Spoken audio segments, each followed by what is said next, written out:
everybody and welcome back to the United Stand. It is Manchester United 0, Crystal Palace 1. We beat them midweek, but we couldn't beat them in the Premier League, and it just feels like it's the same old story for Manchester United, back to square one.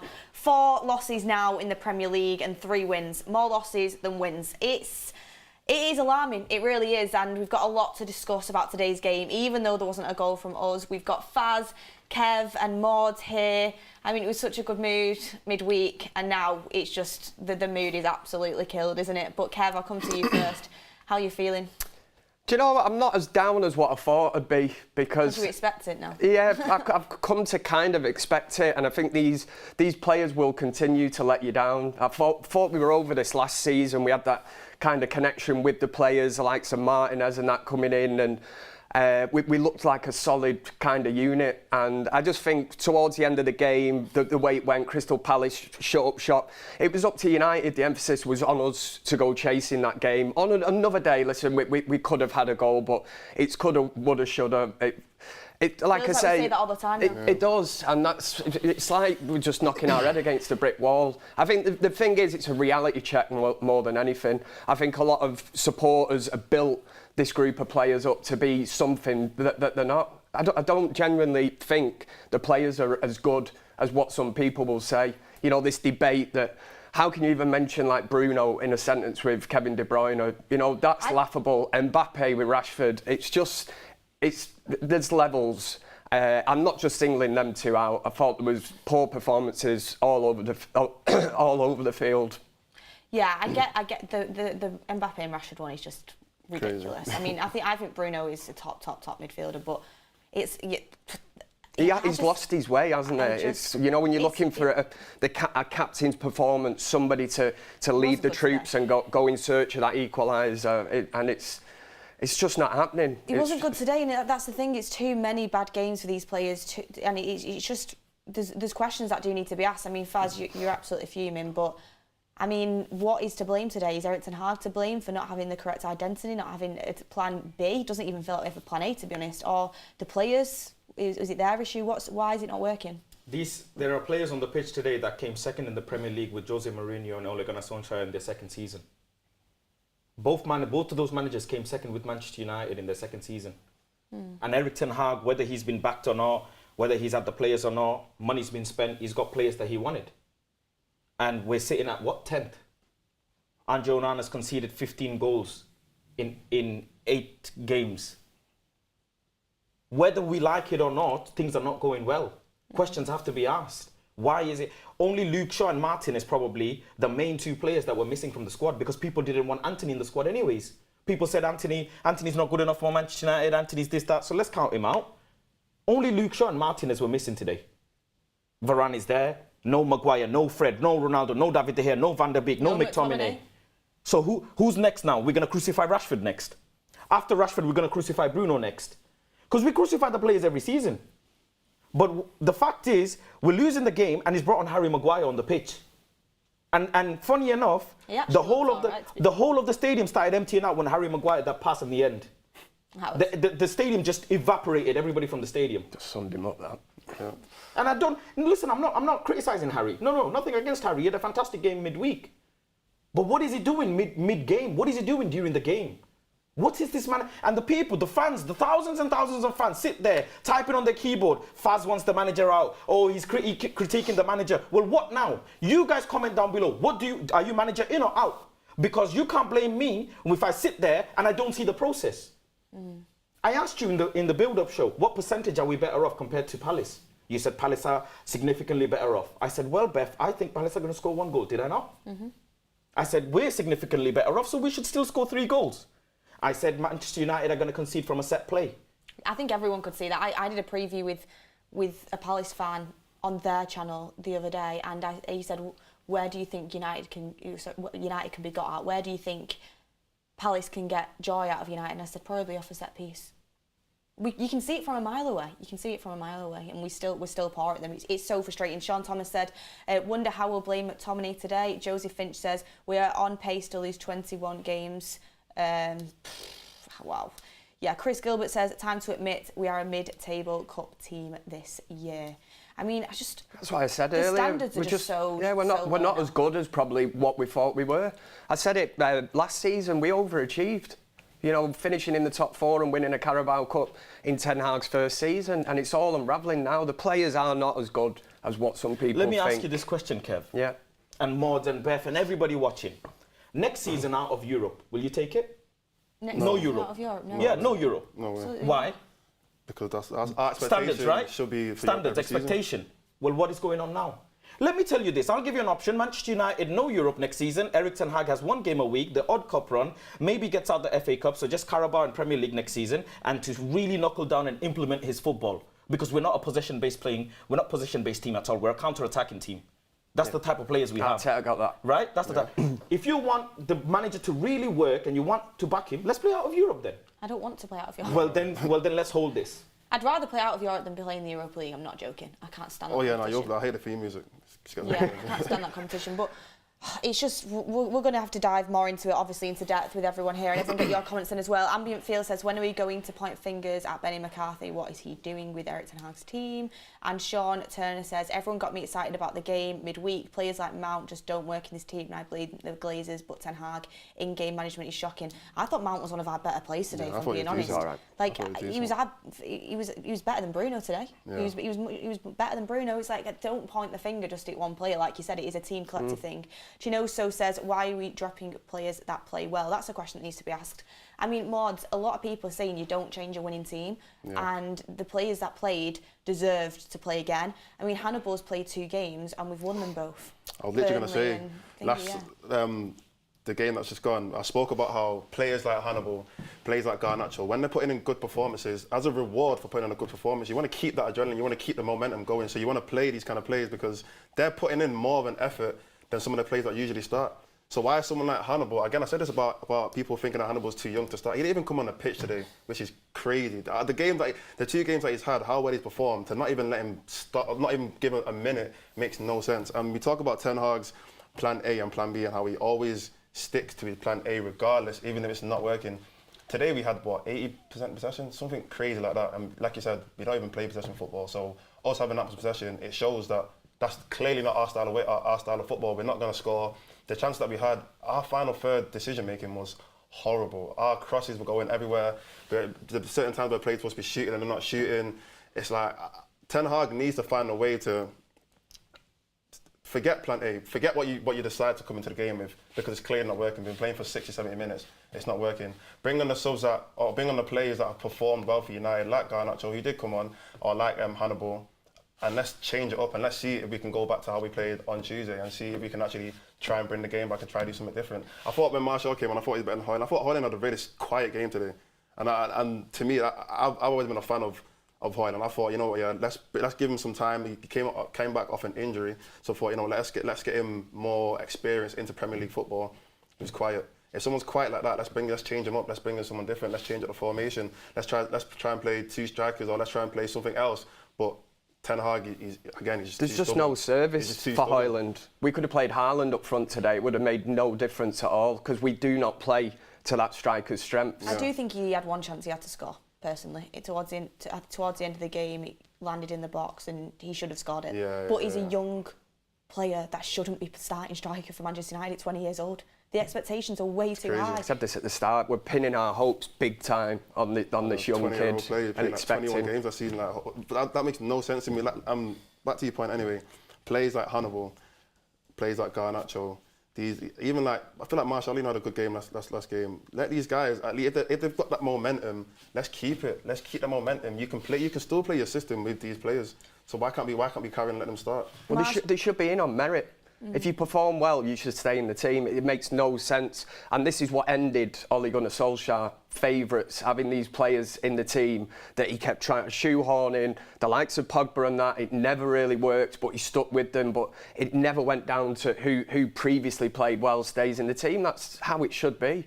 Yeah, I mean, I thought Martial looked good when he came on. He should have came on a lot earlier, in my opinion. Zayn Miassi, member for 16 months, Zayn. He says, we are now favourites with City losing. Zayn is an Arsenal fan, if you don't know him. United Nate says, we need a player like Hannibal in the midfield. We need an engine in that midfield. He occupies space and creates space for our creative players. I do think Hannibal was so unlucky to not even get a kick today. And Salim says, I think the team needs another barbecue. And Martin says, Faz won't like me for saying this, but not getting in Europe and hurting the Glazers in the wallet may not be a bad thing. And Asset says, the blame on Ten Hag because people can't blame a certain keeper anymore. Anyways, give it time, we'll heal. Either we accept this or focus on the more important stuff. And yeah, that's all the super chats we've got in so far, I think. But oh wait, we had one from Juan saying, what happened to our clean sheets? Yeah, they've disappeared as well. But Omar has another one as well. Omar says, keeping Rashford our biggest mistake. Also sends a bad message. Agreed, Tuesday team should have mainly stayed. I mean, you can look back on hindsight, but the Tuesday team are probably thinking to themselves, why am I not getting more of a chance? But Faz, Rashford today, a lot of criticism again. I expect him to come back in the team and look a lot better. I thought he was dreadful, to be honest with you. What did you make of his performance? I just accept him for who he is. I can't sit here. Should he be starting games? No, he shouldn't. No, he shouldn't. But what are you going to do when a player gave you 40 TA last season and he got a 350 grand contract? What are you going to do? Facts. I'm really sorry, but he's the face, he's the franchise player of Manchester United. So he's the face. He's posted up right outside Old Trafford along with Bruno and Garnacho. What are you going to do? I've gone back and forth with myself about this so much that I've just accepted it. You know, when you just accept for the fact he is, I can't sit here and keep criticising and whatever. Can't. He's just what he is. He put a great ball through to Højlund on a first-time pass, and Højlund went 1v1 with the keeper. I think he could have squared it to, was it Dalot, or maybe tried to chip it a bit higher and get it in. But apart from that, he was just trying to do this wriggling football through players and running into traffic. His passing was off at times. But I put out a tweet during the game, and specifically I kept an eye on Ten Hag, and he clearly told Rashford to keep his width. There was a moment when Varane had the ball and Varane is just looking for a pass, and Rashford runs through the middle trying to run in behind and maybe get a ball, and Ten Hag said, come back and stay here. He's literally, and he's telling Mount to go and collect the ball off Lindelof, go and collect the ball off Amrabat and bring it forward, and he's told Rashford stick to your position. So it's clearly, blatantly a manager. If I could video and upload it, I would. But the cameras don't show that when the game is being watched. But he's telling Rashford keep his width, and I just accept it. I just have to bite the bullet.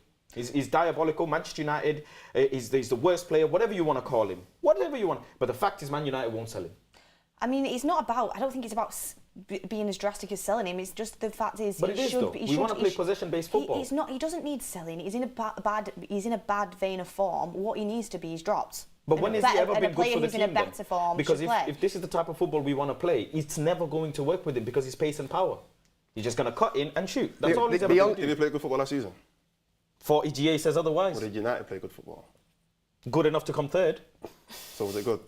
I would say so, yeah. And if it was good and he scored 40 goals, then that means there's something there to work with. And that's why he starts. And that's why I accept it. It's decision-making again with Rashford. Do you think there is a coincidence that his form has sort of fallen off a cliff since he got that contract? It always happens at Manchester United. That's why it does not, surprise me in the slightest that a player will get this big contract. And you've seen it at Arsenal before, haven't you? For 1 minute, I'm not saying let's get rid of Rashford. I agree with Faz what he says. Again, it's just standards, and you come to expect it because we see it so often. Decision making, if he chooses the right decisions today in certain situations, but he doesn't. It'll just make his game look so much easier. But he doesn't know when to shoot, pass. I've said this the other week, and he just does not do that. The goals last year masked the performances because for large parts of games last season, he was anonymous. The Manchester derby, for instance, he wasn't great in that Old Trafford, pops up with a goal. Last season, now that the goals have dried up, it's becoming more of an issue because people are looking and saying, well, you can't really get away with it, you weren't the match winner. And the only time he was dropped this season was when he was late for training, wasn't it? Ten Hag dropped him for, was it the Wolves game? And he comes on and responds by, scoring the winner. I agree. He needs to be taken out the team because like in any walk of life, you need motivation. Now, if he's got the fight in his belly and he wants to come back and fight for his place to get back into the team, that's how it should be. It shouldn't just be, yeah, Bruno's in, you know, Rashford's in because they've got big contracts, one's the captain. Mix it up. Like you say earlier, Hannibal, you know, had a great game midweek and then nowhere near the team today. One thing I would say about Rashford where I think today is not helping him out really is he has no full-back support. You've got Dallo on the other side, you know, helping out Palestri and being there for the overlap, being available. We have no left-back there today. Amrabat's playing inverted. He helped him a little bit towards in the second half, but he was obviously told not to really go and do that. He was literally Rashford doubled up on his own out there, which I think obviously isn't going to help him. Well, you see, the difference between Man United and other top teams is you see it at Arsenal, you see it at City, they've got patterns of play. Players know where to be when certain players have the ball in the final third. You've got triangles. Rashford stood there on his own. It literally just feels like hit and hope for the best. And you've got to blame the coaching staff as well as the players, I think. There's no plan. I honestly, I'm thinking, what are we doing in training? What are we training in the final third? It's embarrassing when you see the likes of Varane and Lindelof at certain stages in that second half. We're supposed to be trying to go for an equaliser, you know, and change the course of this game. The amount of times he had the ball at the feet and it was like nobody wanted it. They were actually with their arms out saying, who wants it? And we're back at that stage again. Even last season, when you think back to the point you were making, last season we saw Rashford link up with Luke Shaw a lot, and that was a good partnership that worked very well. And even on the right-hand side, this game, I'll be honest, Palestri didn't play amazing. No. Dallo was all right, but Palestri wasn't great. But they did have a good link-up play last game, and I thought that was, to be honest, the first half, I was saying that like we should work it on the right a bit more because the ball was going to Rashford so much, and he wasn't doing a lot. But Palestri wasn't really getting the ball a lot. So I think that imbalance between the two wings is something we really need to work on. We either need to find or hopefully some of our left backs will finally come and start playing, or not be injured, have that link-up play with Rashford. And on the right-hand side, we need to have somebody, either Palestri or Anthony when he comes back, to hopefully him and Dallo can have a better, stronger link-up play on the right, so a more consistent link-up play on the right, so then we can actually be effective on both wings, not just force it down one side. We've not been effective on either of them really recently, apart from obviously that goal, the game that we played, which was our best game of the season, which was midweek in the Cup. Yeah. Meki says, Mount may be okay, but him and Bruno just don't work. Simple fact is group of players we have are not good enough over the course of a season.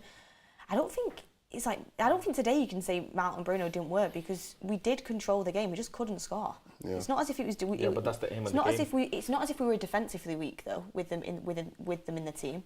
I think they can get outplayed. I think they can work in the same team. It's just today I just think as a collective we didn't play well. Neil Derbyshire says Ten Hag has to go. Unforgivable after Tuesday. People are starting to turn on Ten Hag. Marcel says Rashford has lost all confidence. I'd start Garnacho. He brings us hope. Rashford is predictable. A lot of injuries are costing us. Vintage Gamer says Eric Ten Hag, worst start ever. No clue, no identity. His tactics are a joke. His signings are invisible, and he loses player weekly off the field. Isn't this our worst start in 34 years? Yeah. United Nate says Rassi's situation is the club's fault. The guy's on 300 grand a week. And Jacob says, oh yes, get Eric Ten Hag out and start over. It's worked before, right? Good one, Faz. Praise him last year in turn now. Also, maybe the mentality of the players. Yeah, and I hope he can, like the magician that he is, I hope he does magic and buys everyone's back in again, because that's what a manager is supposed to do. A manager is supposed to, when things go wrong, turn things around. He's the captain of the ship. Interesting. Woozy says, is Rashford actually what we used to laugh at Harry Kane and Spurs for? Bad football, masked by spontaneous goals. K-Flow says, how many times did we see players run into each other today? Players have no idea where to be and still don't create quality chances. Faz is 100. Salim says, who do you play, the fittest or the best? And then Mahid says, I hate to say this, but Eric Ten Hag seems to have lost his ruthlessness. Ruthless would be dropping his star player because he's underperforming, and a youngster is hungrier and more willing to commit. OJ says, Rashi and Bruno can only score counters without Martial. 3 to 4 managers can't be wrong. They're just not good enough to break down blocks an entire season. Ben Orim says, y'all think if Rashford was benched, we'd win. The real problem is we have no style and pattern. 5 of the players that started are Eric Ten Hag's signings. Interesting stuff there from the community. Thank you for your super chats. But Kev, I wanted to talk a little bit about Mason Mount, because I've seen some people say he was one of our better players, which I'm on that kind of side of the argument, but some people saying they don't think it's working. How are you feeling about Mason Mount? You've seen him in the cup, and now you've seen him again today. Thought he did all right today, like you say. It's not a great thing to say he was one of our better players, but he needs to step up, really, doesn't he? But again, he's playing in a team where we're not really creating much. I just failed to see exactly what we are. Again, I've been saying it for seasons. We've got no identity, no style of play. For Mason Mount to come in, there's nothing there. So in a way, you kind of feel sorry for him. You know, he's coming from Chelsea. You can argue. I said at the time, I didn't think Mason Mount was Erik ten Hag's #1 choice. I think deep down he probably wanted a Frankie de Jong in there, and I think he's had to maybe settle for Mount. United have looked at it and thought 50 million is a good deal for Manchester United. It then kind of goes back to, I mean, Faz, do you think he's been backed 100%, Erik ten Hag? Yes. So I just wanted to touch on it because you obviously mentioned about Jose Mourinho finished second. And Ole. Which Jose Mourinho said after winning the treble as well with Inter Milan, he said that was his biggest achievement, finishing second with United, and he said you do not know what is happening behind the scenes. Would that to you suggest that Mourinho wasn't backed? Because the thing is, people would, also, people will argue that Ten Hag isn't being backed because certain players haven't left the club. But Ten Hag is being, because there is very few managers who get their #1 signing. Very rarely. Everything has to go right, money, everything, negotiations, blah, blah, blah. But he's still got players that fit into his system. That's a fact. Mason Mount, people wanted to see him. And the most important reason why Erik ten Hag's been backed is majority, if not all of his signings, bar the odd one or two, he's been linked with before, played with before. He said plain and simple, it's black and white. Mason Mount, he wanted him. Altay Bayern, he wanted him. Andre Onana, his player. I could just run through. I'm not going to run through and waste your time. But majority of the players he bought, if not 90-odd%, are people that he's worked with or wanted before. So plain and simple, the club have gone and brought his trusted men. The odd ones we missed out on, sure, but that's the nature of football. Yeah, I do feel like we've been a little bit harsh. We're kind of forgetting the fact that there are so many injuries to the players that he wants. Martinez hasn't played how many games? Last season he got injured at a crucial part of the season. And what happened? You know, even look at, we have 3 left backs injured. We've had, 2 right wings, not injured, but 2 right wings. Wan-Bissaka as well. Playing Wan-Bissaka, who's obviously not playing. And some of the players that United already had will probably still fit into Ten Hag's system, but if they're not available, what can he do? So he is kind of clutching at straws right now. He is trying to pick the best team available. He's not picking his personal best team a lot of the time. I don't think he's picking the right team though, personally. I liked the line. I did really like the lineup today. I actually did like the lineup today, and we ended up not playing our best game, to be honest with you. But I do think he has certain set ideas about how he kind of wants the direction to the team to go. But I do think there's players that are better than some of them that are starting on the bench, personally. AKA says, Erik ten Hag created the imbalance with the team selection. Players also lack the playing IQ and don't think before they pass. Clarita says, you can't train a football brain, you either got it or you've not. Faz and Mark are correct, Bruno and Rashford don't suit the style we want to play. Rashford would be a star player in a team like Real Madrid. Interesting. I mean, I think to not play Martial when he's available, I think he has to play. He's our best forward player. I keep saying it, when he's fit, he's our best forward player, and to put him on the bench, you could see in the final third, we had absolutely nothing with Rashford, Højlund and Palestri. He just wasn't gelling at all, and I thought he left it too late to make them changes again. But, I mean, I wanted to talk about Onana, because I've seen a lot of people saying that Onana should have saved that goal, which I think is absolutely ridiculous. It's a thunderbolt deflected shot. I don't think you can expect your keeper to save that. You definitely can't be saying he has to save that. Faz, you said he should have saved it. Yes, I do still believe he should have saved it. Because I'll tell you why. Because when David De Gea was making actually forget David De Gea. One of our resident friends, Mark's friend, what's his name? I forgot his name. Ben Foster. Ben Foster, has said that what you're not understanding is a goalkeeper has to already decide which way he's going to dive before the ball has been released from the player's foot. Now, in this case, it's been a deflection, right? Okay, but Andre Onana's hands, if you look at how he's set out, his hands are still high up. He's ready for the dive. He's not actually committed yet. And then once the ball has a deflection and it goes over, his hands are just wide apart. And whether you like it or not, David De Gea has made terrible mistakes in his life, but he's also made those saves. You're not going to go down the line of De Gea would have saved that. And I'm not going to say that though, but what I am going to say, what I am going to say is a goalkeeper wasn't our number one priority this season. It wasn't. Today I agreed. When we bought Onana, I said, you know what? I'll bite the bullet like I do because 90% of the fan base... I wanted David Raya. Sure. I'll say... And people say I don't back the manager, whatever, but I did. Because I number one, let go of Ronaldo. I, number one, let go of David De Gea, club legends. And I said, the manager, his football, let's go and get Andre Onana. I will bite the bullet. I look forward to seeing how he does. But the facts don't lie. How many rockets has he faced?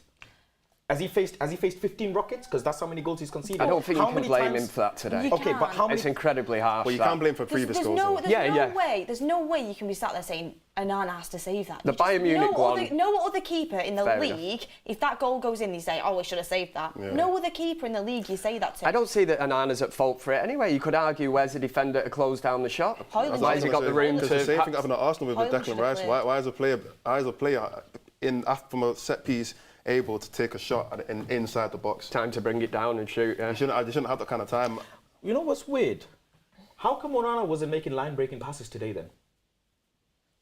Let's just say... No, you know what? I'll go with all of you. It's not Onana's fault. But why wasn't he making line-breaking passes to the midfield? You have to ask the manager. He didn't have to. We played most of football until we played in their half. Yeah, once they went 1-0 up, no, there were numerous times, we saw numerous times, come on now, we all been to the game, where Onana's nearly at the halfway line. I really don't think you can And he's receiving the ball whilst he's coming out of the box. What has he added today to the game? How can you blame Onana? I'm not blaming. What has he added, put a single pass wrong. Yeah. What has he added to the game today? The reason why I say that... Your keeper doesn't...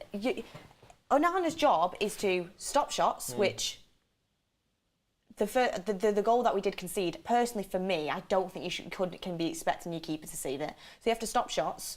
He didn't concede any goals that I thought he has to save that. So in that department, he did his job for me. And then I expect them to be able to play out with the ball at the feet, and he did that. I thought he did that. It's not his fault that our players aren't moving around to come and receive the ball, and he's clearly been told to give it short because it happened every single time. Against better teams, Onana is going to be more involved because they're going to be coming at us today. Onana, at certain points of that game could have had his flip-flops on and, his cigar out and everything for the Crystal Palace. Once he went 1-0 up, they weren't interested, were they? It's like in the Arsenal game, he helped us so much in that game. That 50 million could have been spent elsewhere. That's all I'm going to say. Andre Onana is good for the team. I remember when we bought him, I said he's good for the team because this is the system the manager wants to play, but it wasn't a priority. I just want to see Ten Hag play the system he bought him for. Yeah. We're not playing it. I don't know what the system is. Look at our possession today. Possession-based football. Look at how many. Do you want me to? Palace came and but do you want me to run through the stats today? Well, let's run it back to Brighton because we didn't have possession then. We had 77% possession with 19 goal attempts, and they had 23% possession with 8 goal attempts. Let that sink in. So that means the problem is we're not finishing our chances then. Mm-hmm. 77% possession. 77% possession. Well, that explains why Onana wasn't really involved in the game. Exactly. But we're not going to start knocking the ball back to him and like the Arsenal game and hoping for him to play a long ball for it. If you look at the 11 players on the pitch today, Onana for me is the least problematic. One of the least That's why he wasn't the priority. That's what I'm saying. He wasn't the priority. You have to look at the front three for not being able to finish the chances, not being able to put together simple passes in and around the box to break down their lower block. You've got to look at the midfield for not contributing. Against better teams, that's when Onana will step up because these will be the games when we have to try and keep the ball at the back, try and beat the press. Today, you aren't going to see that. But I always got run back to the FA Cup final against Manchester City. How many times did De Gea go long and we conceded possession in a game that we knew we had to get a foothold in, work the ball up the pitch, and Manchester United could not do that in that game. Yeah. Don't get me wrong, we're playing against a brilliant team, but you know what to expect, and sometimes you need a bit of a breather. De Gea going long, conceding. I love David De Gea, by the way. I'm just trying to make the point that maybe against a Manchester City or a better team, even Liverpool, as much as it pains me to say it, a team that does have an identity and are going to pass it round. We're going to have long periods where we've not got the ball out of possession. Maybe that's where Onana steps in. But again, I'm sure we'll debate this again, won't we, after them games? He You has might to- be able to sit yeah. there and I say, think I you've made told a you really so, good but point there, I just think he just peeled the layers back, and the fact is he wasn't a priority. Of course you can sit here and say maybe we could have spent 50 million on something else. For me, I think we should have bought a keeper this summer. You don't think we should have, and you'll just have to wait and see how it pans out. But I don't think he's at fault for today, which people try and now.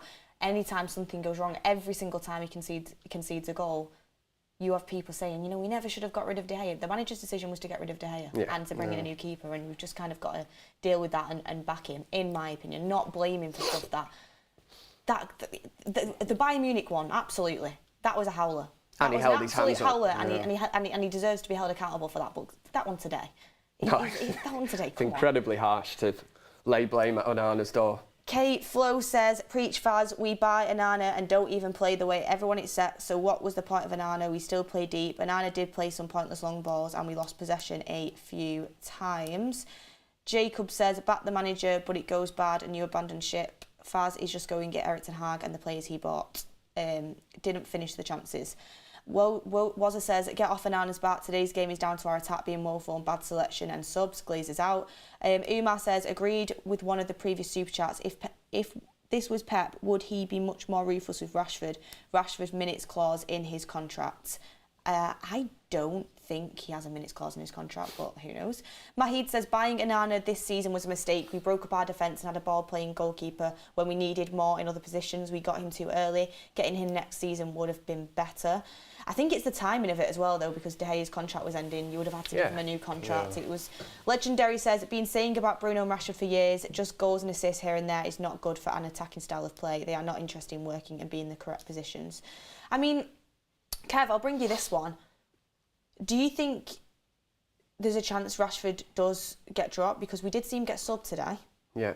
I've got to say, I was very surprised when I seen it, because I thought, well, that throws kind of shade on these stories that he's got it written into his contract that he has to play, every single minute of every game.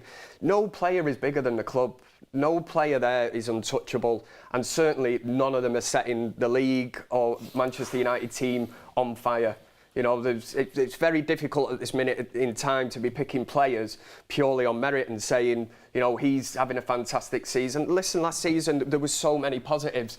This season, it's awful when we won 3 games and lost 4, drawn none, and the goal difference I can't even bear to think about it, because it's going to be terrible, isn't it?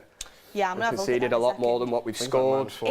Interesting stuff, by the way. Obviously, Spurs and Liverpool are playing each other 30 minutes in now. Liverpool have had a player sent off. Red card for Curtis Jones. Yep, red card. So that would make... You should think Spurs will go on and win that game, but it'll be interesting. The referee today was freaking awful. Let's talk about that. VAR. I don't like blaming refs, but twice. I don't understand what. And the thing is, we can't say too much because we're on a professional platform. But this is like an agenda against Manchester United. What is this? And I didn't have a great view of the handball and all the other thing. I'm going to go and have a look back. But they don't even check. Yeah. They don't even go and check. What isn't the TV there for a reason? Just go and check. Yeah. VAR was brought in to get these decisions right, and it almost seems like they're trying to even them up, like they used to old school before we had VAR, because there was a handball Amrabat, which could have been a penalty, the way that they give them. And I thought Casemiro today walked a tightrope big time. Yeah. I think on another day, a different referee, he's off. Because he was on a yellow card already. I think he put 2 or 3 challenges in there that were yellow cards, and the referee kind of looked at him, and I thought...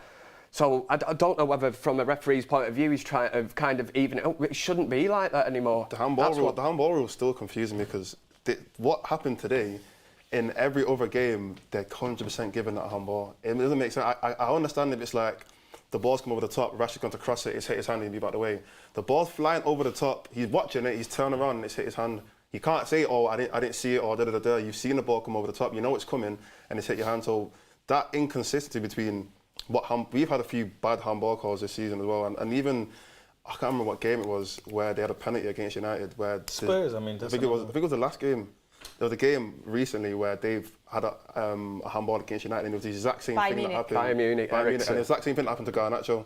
And it's like, where's the consistency between the referee decisions? And like you said, if you don't know, check VAR. Just go and look. anyone to go and check. For, isn't it? It's easy to go and check. I need to watch it back. I couldn't really see it properly. They really need to make it transparent, Beth. They need to tell us what they're saying to these referees in the mic. What I couldn't get over was, I don't think we would have scored even if there was 10 minutes added on. But 4 minutes at added time after Crystal Palace have time wasted the whole game. Yeah. It's honestly absolutely ridiculous, and the amount of substitutions there was as well. 4 minutes was I couldn't believe absolutely ridiculous. And do you know what as well? There were time wasting the whole game. John Stone was doing it the whole game. You want him to stop doing it, give him a yellow card. Yeah. And then we don't have to add these minutes on if you just give him a yellow card, because then he won't risk getting a red. The referee, and I have to admit, it's really, really, really doing my head in the Premier League. It really is. It's so inconsistent, and we can't blame referees today for not being good enough, because we were so poor and we lost the game not because of the referee, because we were poor. But the whole refereeing is just, for me, and it's just inconsistent. It's like with the Romero one with Garnacho that wasn't given, and it was like one that was worse than the one that got given for Arsenal at Spurs on the same player. It's so inconsistent. Yeah, if the referee doesn't see it, and then it's up to the VAR room then. You know, he might just be quickly going, was that handball? And the VAR room, they're just sat there, whatever they're up to, they're probably like, nope, nothing to see here. You know, and it just cuts back. So the referee's probably thinking, right, there's nothing to see. But there's a few today where he wasn't even asked to go to the monitor. Yeah. And that's where you can have a difference of opinion. If we were in the VAR room, we might all go, penalty, it's a penalty.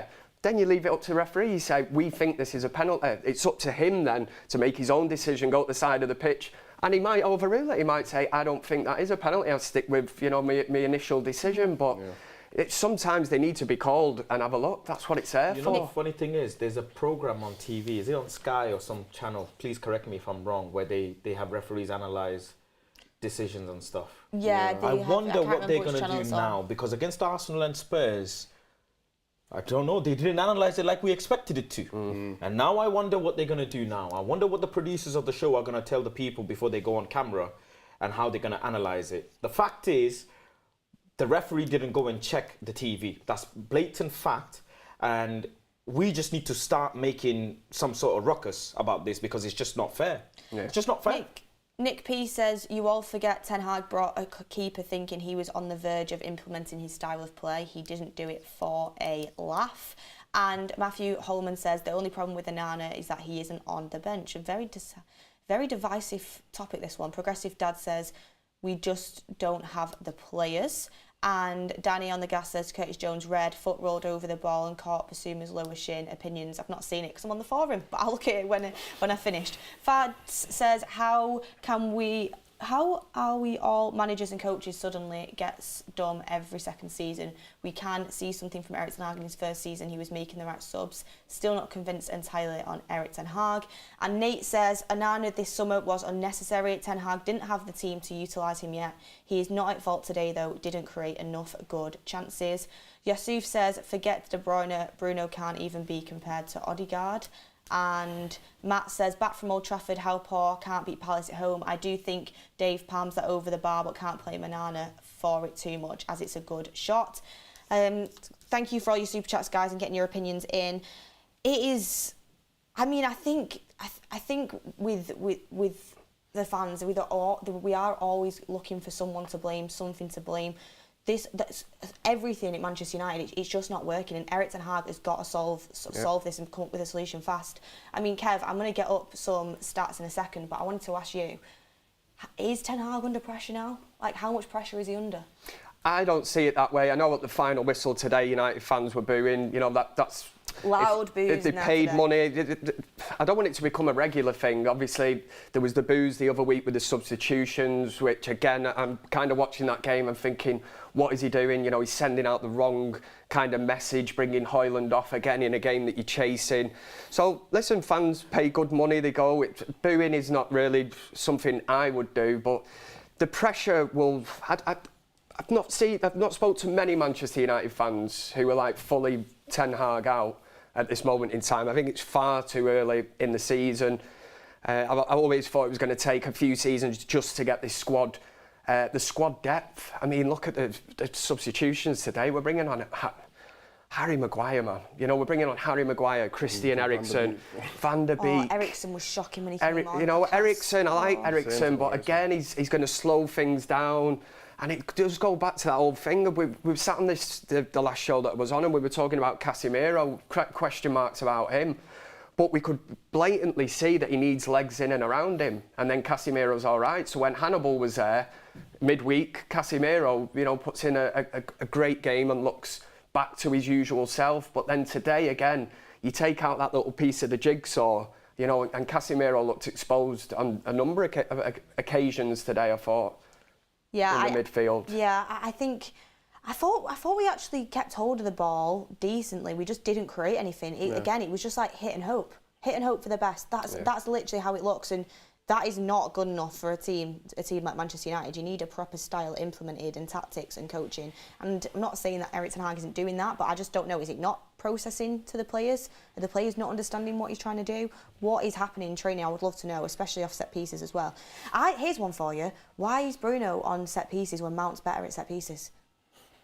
Like, why is that happening? Also, Christian Eriksen, you've got a corner to try and get at least a point, and you can't even beat the first man. It's embarrassing. It's so embarrassing. It genuinely is. Like, you can't beat the first man in the last minutes of the game to try and win your team a point. It's just basics. The basics aren't there. I mean, to put this into perspective, we've played 7 games in the league. We've won 3, lost 4, drawn 0. We've scored 7 goals. And we've conceded 11, minus 4 goal difference. We've scored 7 goals. To put this into perspective, Crystal Palace have scored 7 goals. Newcastle have scored 18. West Ham have scored 13. Brighton 19. Aston Villa 18. Liverpool 15. Arsenal 15. Tottenham 16. City 17. We've scored 7. It's embarrassing. Like, we can't score. But that's all where the problem is, though. Because everyone's blaming Onana, they're blaming the defenders, and it's like, but we're not scoring, though. Our defenders, we've brought in certain defensive players to be able to work the ball forward, like Dalot, like Martinez, and obviously Amrabat playing left back. Really and truly, Amrabat, I feel like if we want to get his full capability, he has to be in midfield. I feel like him playing left back it restricts him because he has to now come back and try and defend. Whereas if he was just playing in the midfield, and we had a Luke Shaw or you know, whoever else is supposed, Malacia or Reguilon, if we had that player in left back that can actually cover that position and defend properly, because we have pretty good defensive left backs. You know, not all of our left backs are ones who are going to be hanging on the other side of the pitch. So if we had that and we had Amrabat able to come into midfield, he would 100% be more effective. But one point I wanted to make about Ten Hag, because I was speaking to an Arsenal fan after the game, and he was saying about Ten Hag out in January, and I was saying, but if you look at Arteta, first of all, he won a trophy in his first 6 months, but by the time Arsenal started playing the way he wanted them to play, the whole team had gone. He'd pretty much replaced the whole squad and brought in a full new team. And we look at that and we look at how well Arsenal are playing right now, and it's like, this is his team now, 100%.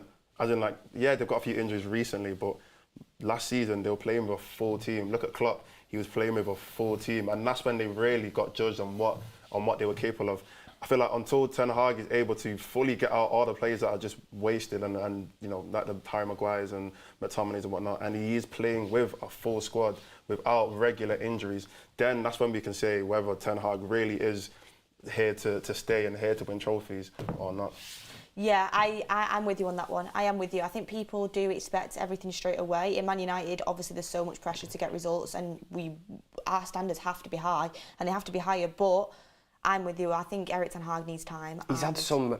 What other manager in the Premier League, that's Manchester United, what he's had to deal with, you know, the De Gea changing of the guard, bringing in Onana, the Ronaldo situation, Greenwood, you know, the recent Anthony, the rumblings in the background, and that's why I just touched on that before. You know, I will defend Ten Hag to a certain extent, but obviously if results continue the way they are, you know, I can't sit here every week and say, yeah, trust the process, you know, one of these days it's going to start working and clicking, because then I'm kind of going against what I said about Rashford the other week, you know, and I did say, you know, if he's not performing, you have to drop him. So, and once the fans start booing, we said that, you know, a couple of weeks ago, it's never a great sign, it's never a great look, but a couple of wins, it's about performance. How many minutes do you reckon we've had of a performance in these, 7-8 games this season?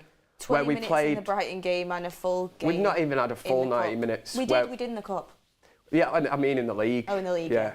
In the league, we have literally had 5-10 minute spells here and there. Everybody talks about this 15-minute spell against Arsenal, 20-minute where we passed the ball around the back, you know, and we were comfortable apparently. But apart from that, it's not been great. And funny thing is, we're 20 minutes for Spurs. Just 20 minutes. We're 20 minutes FC. That's the name I gave Manchester United. Crystal Palace don't score in the first half, do they? Nope. They scored in the 25th minute. Manchester United, ladies. I want to ask you a question. Get a couple of super chats in it, and I want to ask you a question. Sahu says, I think when we get a proper left back from injury, it'll help us a ton as we are wasting Amrabat's ability at left back. And I think our attacking will get sorted when and if Anthony returns, as he would give Højlund more service. The injuries have been horrendous. I've not really seen Anthony be the biggest creator when I've seen his time at Man United, to be honest. It's usually cutting and shoot, but Enjoy Writing says, hi Beth, sack Benny McCarthy in the morning. What's this hate for Benny McCarthy coming from? But I wanted to ask you, Faz, because I know you're a big fan. Was what Anthony was bringing to the team overlooked? Are we missing Anthony? Does he need to come back into the team? Funny enough, I think I can't say for definite yes or no, because Facundo hasn't had a great game today, but he's not actually had a really bad one as well. And he's holding his own. And you have to think, if Anthony comes back, what difference does he bring? What's the difference? What's the addition that he brings? One will be work ethic, one will be strength, but does he add numbers? You could say so. Palestri probably matches in work rate wise. Yeah. But you could say so that Anthony might bring you the odd goal or the odd assist. It's not like huge numbers. The sample size is too small to be comparing Palestri to Anthony just now. Palestri would need at least half a season for me to be able to say that. But I still think Anthony, you know, firstly, his Ten Hag's one of his most important players to his system. I actually had a theory. One of the reasons why he started playing this diamond is because Anthony isn't there. I don't know if anybody could have a conversation about that, because I spoke to Ajax fans about this during the time when we were playing the diamond, and I said, have you ever seen Ten Hag try this? I spoke to numerous Ajax fans, and they all said, we've never actually seen him play this diamond, and they mentioned to me that it might be because Anthony's not here, so it then matched up with my theories. But I don't know if that's the case. We will find out when Anthony comes back. But he's got blistering speed, people deny that. He's good 1v1, people deny that. He's good at crossing with his left foot, people deny him of that. And he absolutely gives his all on the pitch. So why would you not want him back in the team? I think it's having that option now. I think when you know you've only got one right winger in your right winger in your team, it's a bit more pressure on the player, because you know there's no one else to bring on in that position, unless we're going to put Bruno on the right, which I don't think works. So I think if we did have Anthony, whether or not he starts, knowing that we have two right wingers who do play different games, knowing that we can switch it up, we can bring on a Palestri if Anthony isn't playing well, we can bring Anthony on if Palestri's not playing well. I think that's what's going to help us a lot. It's healthy, isn't it? Competition for places. It seems funny, it's not that long ago we were looking at the right back position and we were saying, Dalot, you know, do we sell him, get rid of Wan-Bissaka, you know, is his time up? We were talking maybe move back to Crystal Palace. And then all of a sudden, them two, you had that healthy competition at right back, and week in, week out, you know, you didn't know who was the better player, and they were both pushing each other. The same, Luke Shaw had it when we signed Alex Telles. You know, we signed Telles, never got really in front of Luke Shaw, but Luke Shaw psychologically would be like, I'm not losing my place here. Yeah. What did we think of Palestri today? Wasn't his best game, and also Garnacho, should he be having more minutes? Had a good impact when he came on. I think Palestri needs to. I think it's a physical thing with Palestri, because I saw him trying. He was putting on a lot of effort, but he was just getting muscle off the ball a lot. And I think his game is very direct, and for him to be more effective, he has to be able to beat his player. And when you're getting muscle off the ball every time you're trying to beat your player, you're not really creating a lot of chances. And also across the front three, the crosses were poor. I don't think we even got that many successful crosses into the box. So I think that is including him, and that is including Rashford. I think Rashford probably had less successful crosses than Palestri, but that last final third decision making across the front three wasn't great. But another thing I want to say is Højlund and Rashford, I'm struggling to see how that partnership's working. It's not really a partnership. I know he's obviously on the left and Højlund's up top, but a lot of the time, other than that one long ball that Rashford kind of played through, there's no real link-up play between them. I saw a better link-up play in the past between Rashford and Martial. They have played together obviously a lot longer, so they know each other's game a bit better. But I feel like Højlund plays more of a similar position to what Rashford would normally do. Usually we see Højlund just try and break the line. That's what we see Rashford doing. But when they're both trying to do it, it's like who's going to be the one to get the ball and play it through, or who's going to be the one to hold up the play and then try and find another player. But they both play very similar, so that combination, I'm struggling to see how that's even going to be working. Yeah. You know, certain teams, they have a 1 or 2 player that they build a team around. Yeah. Can any of you tell me who we're building the team around? Fair enough. Any of you? Rashford, Bruno. You reckon? We bought Højlund and Mount for Rashford. We brought in Reguilon for Rashford. We had brought in Weghorst for Rashford. We brought in Cavani, Zlatan for Rashford. Who are we actually building the team around? Because not every team builds around one player. Not 1, 2. Well, we're going to put Bruno in there. City don't build a team. Oh, Haaland maybe. I mean, look. That's this season though. In the past, they've not had Haaland, so they've not built a team. Yeah, but they had Aguero. No, for a long time it was no. They didn't have a striker. They had Jesus, and Jesus got flopped off because he missed so many chances. I would even say Arsenal build around playing one player. I feel like they work around Saka. But you have your key players that you build the team around. I think you have systems that certain players are more effective in.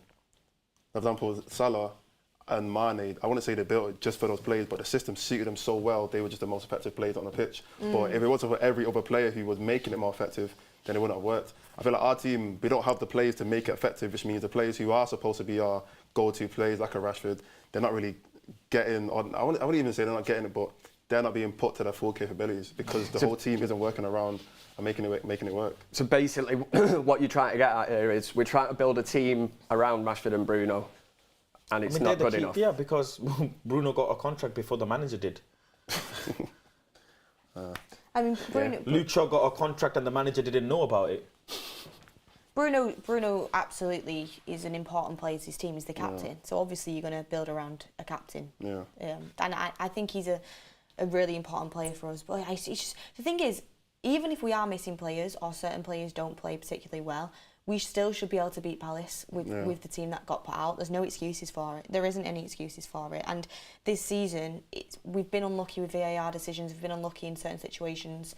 But 4 losses and that goal difference, it's not a coincidence. We're just not playing well enough. Ben Orim says Saka, Martinelli, Gabriel, Saliba aren't Arteta's signings. Eric Ten Hag started with 5 of his signings, and that's not good enough to beat Palace or to even just play well. Interesting Great stuff. point. Sean says 4 losses already, will be double figures soon. And Joy Wrighton says McCarthy is the forwards coach, Beth, and the forwards are awful. What about Eric Ramsey then? Yeah, what's he Eric doing off the Ramsey's set the pieces? set piece coach, and apparently he's been moved on from set pieces to individual training program. Well, then why is he coming off his seat when we're taking set pieces? It just feels like a lot of things aren't working. Red Army says Maguire should have started. Lindelof, shocking. God, I wanted to speak about that. Poor. Yeah. I know it's bad. I know it's bad when I'm walking out of a game thinking maybe Maguire should start the next one. Genuinely, I was thinking about it because Maguire did. We're celebrating Johnny Evans, getting man of the I'm seeing match. Ricky right now. I think Ricky's spot on with Johnny Evans right now. He probably should have started. Maguire did play well against Palace midweek, like he did, and Evans played really well against Burnley. Lindelof, for me, hasn't been great so far this season, and today he had an absolute stinker. It was shocking. No good forward passes at all. Granted, players weren't really moving into space, but any opportunity to slow the ball down and slow the game down, he did it, just passing it sideways to Varane, expecting him to take it on. Yeah. What I noticed with Lindelof as well, what he does a lot of the time is he tries, he's pointing his hands out for people, but he's like, you're just not making the correct pass. Look at yourself as well. Got absolutely turned as well, and that nearly resulted in a goal. We were very lucky not to concede another one. I just think he needs to pull his socks up a little bit. Last season, brilliant, top player. I do think he can be a really good rotational centre back for us, but today he was shocking. I mean, he's another one who's his contract coming up the end of. Or did United extend that contract for an extra year? Did they?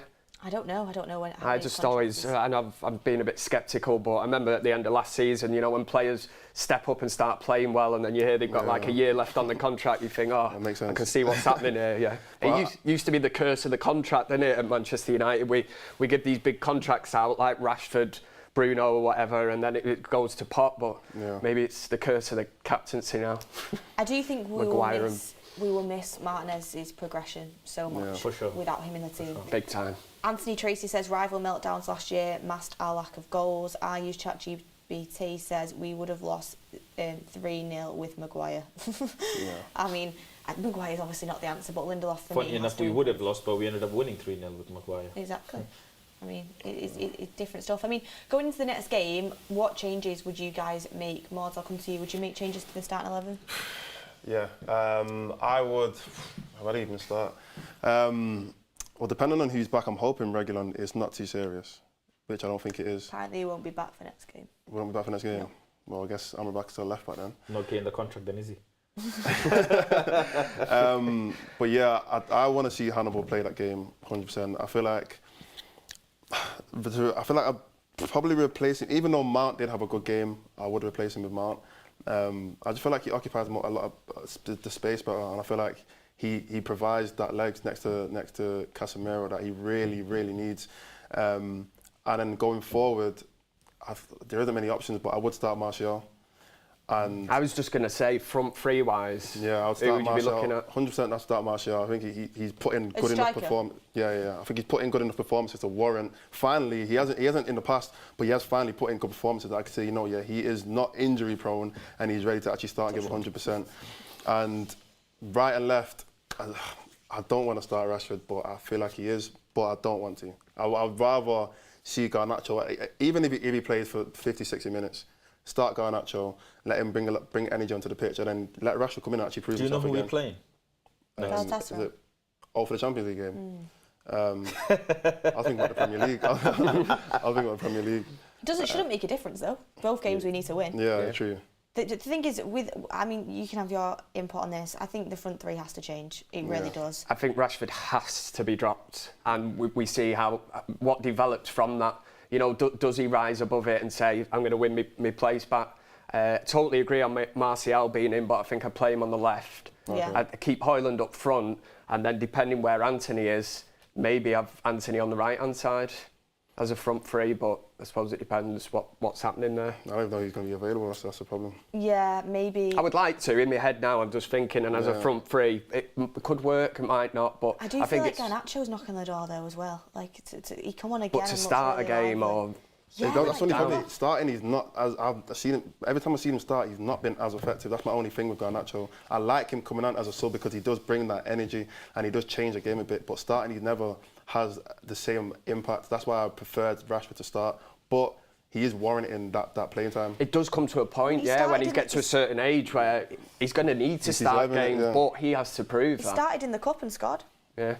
From the start, so I think the only way you can build on that is to start more, or else he's always just going to be. Because I think a lot of us looked at the FA Cup final last year when he come on. I thought he was brilliant, direct, got at Manchester City, nearly scored. Yeah. But again, a lot of people would have said, "Oh, why didn't he play him from the start?" It wouldn't have been that impactful. And because we were chasing the game, it's a totally different scenario than starting a game at 0-0. What would you do, Faz? Martial, Garnacho and Rashford. You still play Rashford? Yeah. No, on the left? I'm fearful of Højlund's injury situation. Don't want to overplay him. I thought he can't play 2 games a week. Lindelof has already played 2 games this week, so I don't think Lindelof is going to play. So it's going to be Harry Maguire, it's going to be Johnny Evans, Varane or something like that. Onana's probably going to start because it's Champions League. Same, everywhere else is pretty much the same. Mount, Bruno, Casemiro, Amrabat and Dalot. But the front three is the biggest question. But don't forget we're playing Galatasaray and they have a fullback that's played in Man City before, Champions League veteran Angelino. They've got Cardi, they've got Zaha, Ziyech. Angelino's had causes problems Torreira, I think that's how you pronounce his name. Forgive me if I pronounce it wrong. Again, a Turkish player that they love. Galatasaray fans love him. And Galatasaray haven't lost a game in 15, 20 games, I don't know, something daft. I feel like they would come at us more though. It would be very different to today's game. They wouldn't sit back, they'd probably try and attack us a lot more, so leave space in behind. The only reason why I say Rashford is, as much as I think he's not the player that we require, he just does what he does, doesn't he? Yeah. He's in a split second, he's the most explosive player in the league. So just put Garnacho on the right? Oh. Yeah. I would drop him. And Martial, because Rashford will play better with Martial. Rashford would have more possession, he'd pass the ball better, they play off each other better. Yeah. The likelihood of them two scoring is higher than the likelihood of Rasmus Højlund and Rashford scoring. Yeah. That's the reason why I would put, and I think Pellistri, he just need to ease, because there's already people saying Pellistri's not here, Pellistri's this. Just need to ease off a bit of him, whereas Garnacho has been through that phase of people doubting him and coming back, and you know, he looks a bit more seasoned, ready to start. Champions League is a very big thingy as well, though. But this Mount and Bruno thing needs to be, I can't stand it. 1-1 now, Spurs and Liverpool at half time. And just to put it into perspective, right? How many times have Liverpool gone behind this season? They go behind all the time. Didn't they get a player sent off against Newcastle and then they won that game? And they won that. We can't be relying on a clean sheet every single game. Like, we have to be able to score goals. They've got 10 men, and Spurs are a good side, and they've still managed to score. Like, our inability to score is really, really, really worrying, and it's not something that's not going to be fixed overnight. Something needs to happen, and something's not working behind the scenes as well. On that, I would drop Rashford. I don't think you can't not drop him. He's been terrible now for quite a few games. Like, players need to be dropped if they're not playing well. They need to be. I remember when there was a game last season, I think, if I'm not mistaken, please someone in the comments would know. Some genius would know. There was a situation when Phil Foden didn't square the ball to Haaland, and it was a blatant goal opportunity, and Foden got dropped for like a good few games after.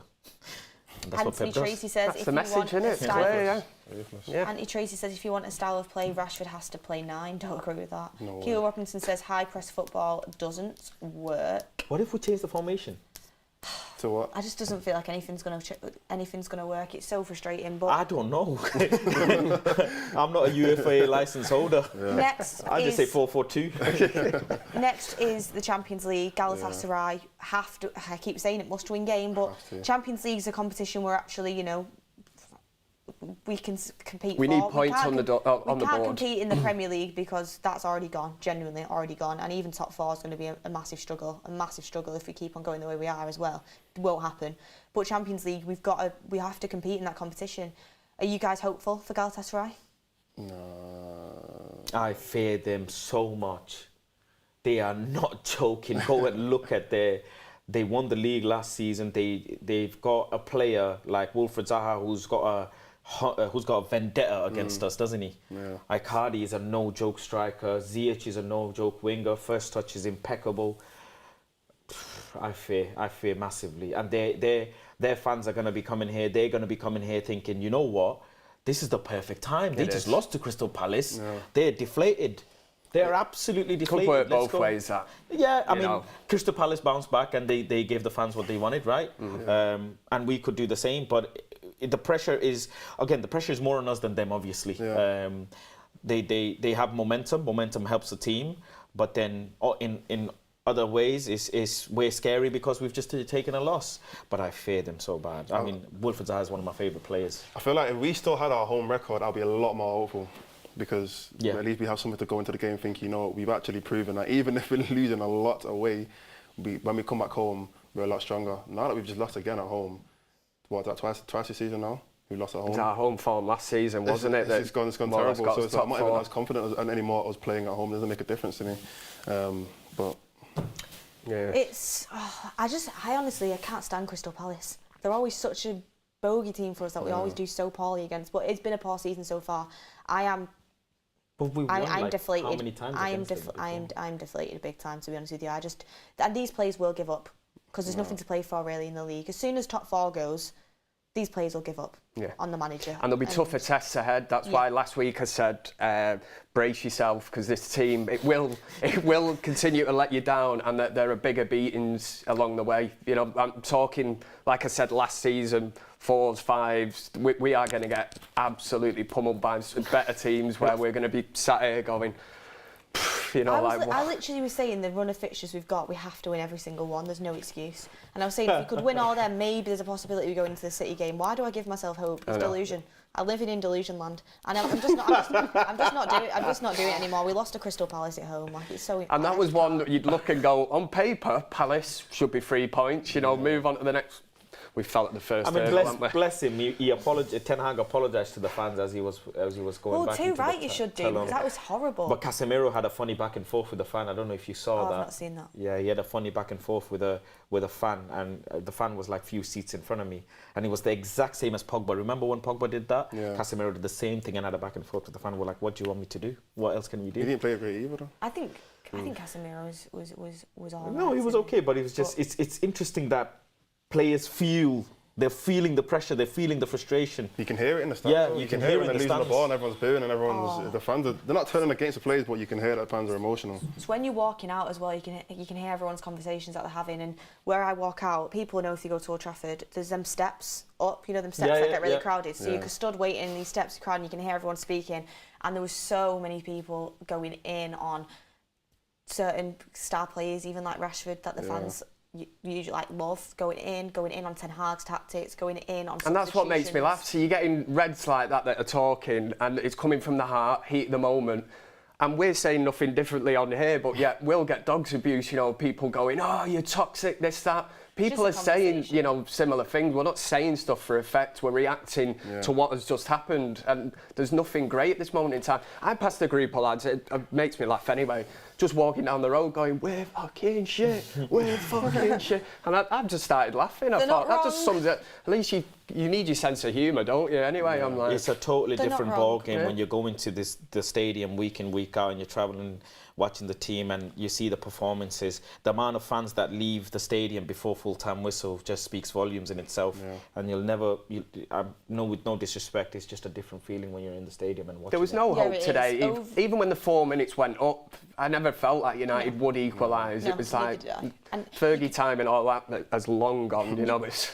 You could feel it in Old Trafford as well. And the thing is, I think people, even the fans now, are kind of giving up on the season. So, I remember against Spurs, Arsenal, Brighton, I was so fuming coming in here. Today I was like, well, we've lost. I'm gutted, obviously, but the season's already written off in September. But we've been over an hour, guys, just now, quickly, so we're though, going to have to wrap up. I know you're going to wrap up, but I want to get it on record while it's here. How likely do you think Man United come in Champions League spot this season? Very unlikely now. Percentage? 40%. 40? 30%. I'm going to be a bit more optimistic. Okay. Yeah, I'd say, about 60%. Do you think we'll get Champions League? I think there's a hell of a lot of football to be played. Yeah. I mean, how many games into the season? Games, We've still got to fight off relegation first, but we can certainly move up the table if we put a run of results together. It's just whether we can do that I'm a bit thinking about. But get in the chat what yours are as well. A lot of people saying 35, 20. Mod? My only thing is what the other teams are doing, and I know we shouldn't be looking at other clubs, but the way our Liverpool are playing, the way our Tottenham are playing, the way our Newcastle are playing, Arsenal, City, it's going to Villa, be Brighton, can I just West change Ham. that 60%, please? You've so sold that I'm to me. saying about 30, 40, to be honest. I'm going to do this. What's yours? And thank you very much for watching the United Stand. We will catch you. What is it? Say it.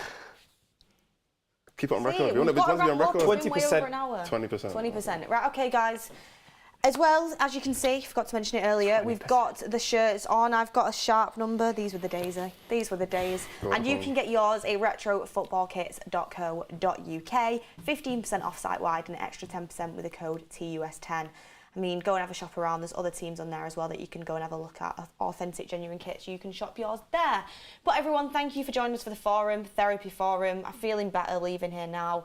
Man United are just ruining weekends on a weekly basis, and I can't watch Match of the Day. I'm gutted. I'm absolutely gutted. I can't watch Match of the Day, and I can't even enjoy watching other football because it depresses me to watch Spurs and Liverpool play a good game of football, knowing that we don't do that. But Mods, Kev and Faz, thank you for joining me, and everyone at home, thank you for sticking with us and watching the show as well. Loads of super chats today. Thank you for them.